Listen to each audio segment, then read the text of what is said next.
ప్రభు యేసు పరిశుద్ధ నామమున మీకు అందరికీ వందనాలు. దేవుని వాక్య భాగంలో నుండి యాకోబు పత్రికలో 4వ అధ్యాయంలో మొదటి 2 వచనాలు నేను చదువుతూ ఉంటాను. మీలో యుద్ధములను పోరాటములను దేని నుండి కలుగుచున్నవి? మీ అవయవములలో పోరాడు మీ భోగేచ్ఛల నుండియే కదా. మీరు ఆశించుచున్నారు గాని మీకు దొరుకుటలేదు. నరహత్య చేయుదురు, మత్సరపడుదురు, కానీ సంపాదించుకొనలేరు. పోట్లాడుదురు, యుద్ధము చేయుదురు, గాని దేవుని అడుగనందున మీకేమీ దొరకదు. మనం ఈ లోకంలో చాలా విషయాలకి సమాధానం దొరకట్లేదు. అంటే మన ప్రార్థనకి రిజల్ట్ రావట్లేదు. ఎందుకు అని ఒక క్వశ్చన్ వేసుకుంటే వాక్యంలో ఏమనుందంటే దేవుని అడగనందున మీకేమీ దొరకట్లేదు అంటున్నాడు. అడగటం అంటే ఇంకెలాగ అడగాలి? 3వ అధ్యాయం 2వ వచనంలో ఏమనుందంటే నేను చదువుతున్నాను. అనేక విషయములలో మనమందరము తప్పిపోవచ్చున్నాము.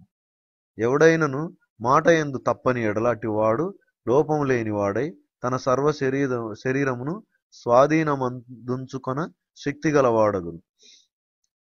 ఎవడైనా నువ్వు మాట యందు తప్పని వాడు అంటే మనం ఏదో ఈ లోకంలో చాలా మాట మనిషి అని మాట తప్పకూడదు అని అనుకుంటుంటాం కదా. ఈ లోకాన్ని తీసుకొచ్చి బైబిల్కి పెట్టుకుంటే ఏమీ అర్థం కాదు, ఒక ముక్క కూడా అర్థం కాదు. ఏ మాట యందు తప్పని ఎడల అని అంటే దేవుని యొక్క మాట యందు తప్పని ఎడల అంటే నువ్వు దేవుని మాటలో నిలబెట్టుకున్నప్పుడు ఆ మాట నీకు శిరోధార్యముగా నువ్వు దాన్ని అంగీకరించినప్పుడు అంటే ఆ మాటకే నువ్వు లోబడతావు అనమాట. ఆ మాట నీకు శిరోధార్యంగా నీ మీద పనిచేస్తున్నప్పుడు అదనమాట మాట యందు తప్పని ఎడల. అంటే ప్రతి విషయంలో ఉద్యోగం వెతుక్కునే విషయంలో ఆయన ఏం చెప్తాడో అలాగే ఫాలో అవుతాం. ఉద్యోగం విషయంలో ప్రార్థన చేశాము, ఆయన ఏం చెప్పాడో అలాగే నిరీక్షిస్తాము. అనారోగ్యం విషయంలో కూడా ఆయన ఏం చెప్పాడో దాన్ని ఫాలో అవుతాం అనమాట. ఎలాగ ఆరోగ్యం వస్తుందో ఆ మాటని ఫాలో అవుతాం. ఇప్పుడు లోకంలో ఉన్న చిట్కా వైద్యం జోలికి వెళ్ళాము అంటే వెళ్ళకూడదని కాదు, బట్ మొదట దేవుని రాజ్యాన్ని నీతిని వెతకాలి. ఇది బెటర్ది నీకు అర్థమైనప్పుడు, ద బెటర్ వే నీకు అర్థమైనప్పుడు నీకు సెకండరీ నీకేం అవసరం లేదు కదా. నీ చాయిసెస్లో ద ఫస్ట్ చాయిస్ దేవునిది అయినప్పుడు ఆయనకు అప్పగించినప్పుడు ఇంకా నీకు సెకండ్ చాయిస్కి అవకాశం ఏం లేదు కదా. సో అల్టిమేట్గా అంటే నేను ఏం చెప్తున్నానంటే అల్టిమేట్గా నీవు దేవునికి అప్పగించుకున్నప్పుడు నువ్వు మాట యందు తప్పని ఎడల ఆ మాట యందు తప్పని ఎడల నువ్వు సర్వ శరీరమును స్వాధీనం అందించుకుంటావు. నీ ఆరోగ్యం నీ కంట్రోల్లోనికి వస్తుంది కదా. మాట యందు తప్పని ఎడల నువ్వు ఎంతుంటే ఏంటి జ్ఞానరెడ్డి అయితే ఏంది, చిన్నప్రెడ్డి అవుతాయింది, ప్రతాప్ రెడ్డి అయితే ఏంది, ఆలంపిల్లో భాగ్యమ్మ అయితే ఏంది, జడ్చర్లలో లిల్లమ్మ అయితే ఏంది, ఎవరైతే ఏంటి. దేవుని వాక్యం నీ చేతిలో ఉంటే అది 2 అంచుల పదును గల ఖడ్గం, శత్రువుని చీల్చి చెండాడొచ్చు. ఈ పవరు స్పిరిచువల్ లో అక్కడ చూస్తాం అనమాట. దేవదూతలు చూస్తూ ఉంటారు నీ పవర్ ఎంతో, నీ అధికారం ఎలాంటిదో. నీ కంటికి ఈ లోకంలో కంటికి కనపట్లేదు. అప్పుడు దేవుని దగ్గరికి అప్పుడు చూస్తారనమాట. అప్పుడు ఎవరెస్ట్ శిఖరం అంత ఎత్తుగా కనపడుతుంటాం అందరికి. వారిని వీడి అసలు భూమి మీద ఏమేమో అనుకున్నాం వీడి గురించి ఇంతనా అని అనుకుంటుంటారు అన్నమాట. మొన్నటిదాకా చేపలే పట్టిండు కదా.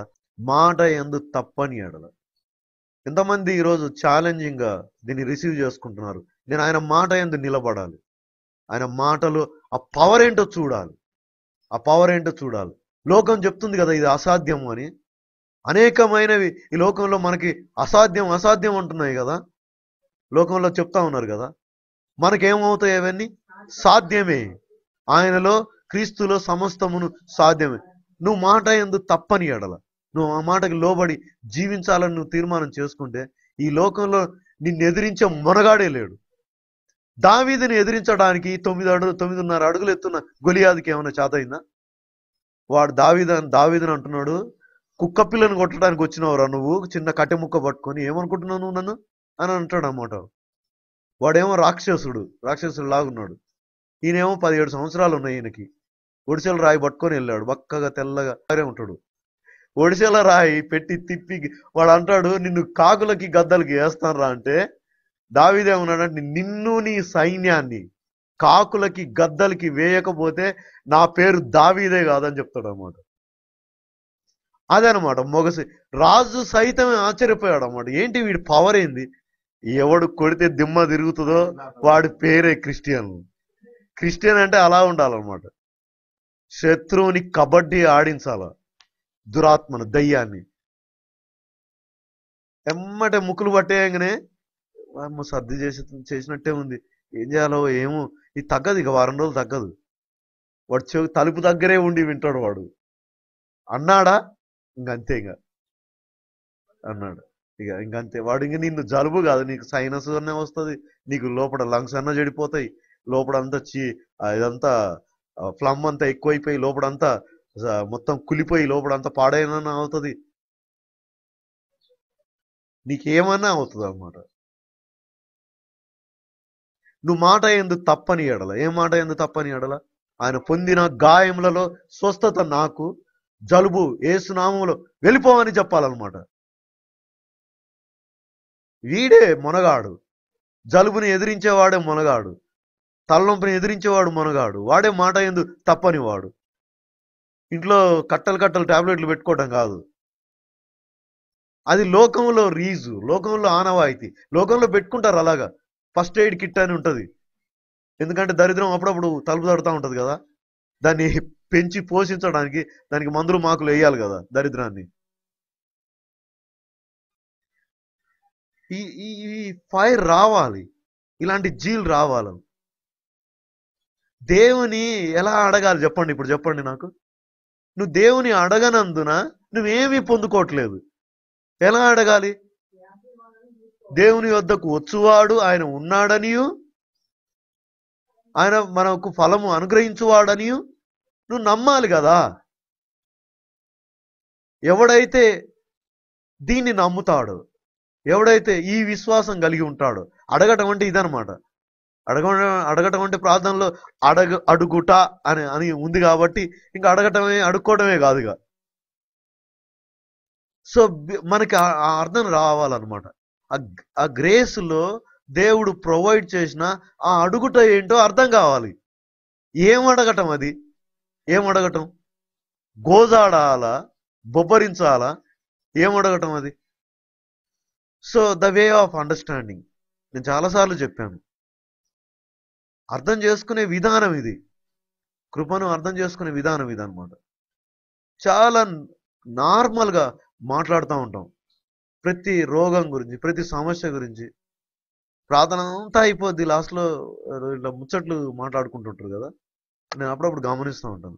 మళ్ళీ నార్మల్గా మాట్లాడుకుంటూ ఉంటారు, ఏం చేస్తాం ఇంక అట్లనే ఏదో నడిపిస్తూ ఉండాలి అది దాన్ని ఎంత నిరాశగా చెప్తుంటారు. అరే అప్పుడు దాకా వినింది ఏమైంది? ఇప్పుడు ఈ చెప్పినవాడు గోడకేసి కొట్టుకోవాలి తలకాయ. వినాలి. వినటం అంటే హార్ట్ లోపల కోర్లో పడాలి విత్తనం, అలా ప్రిపేర్ చేసుకోవాలి.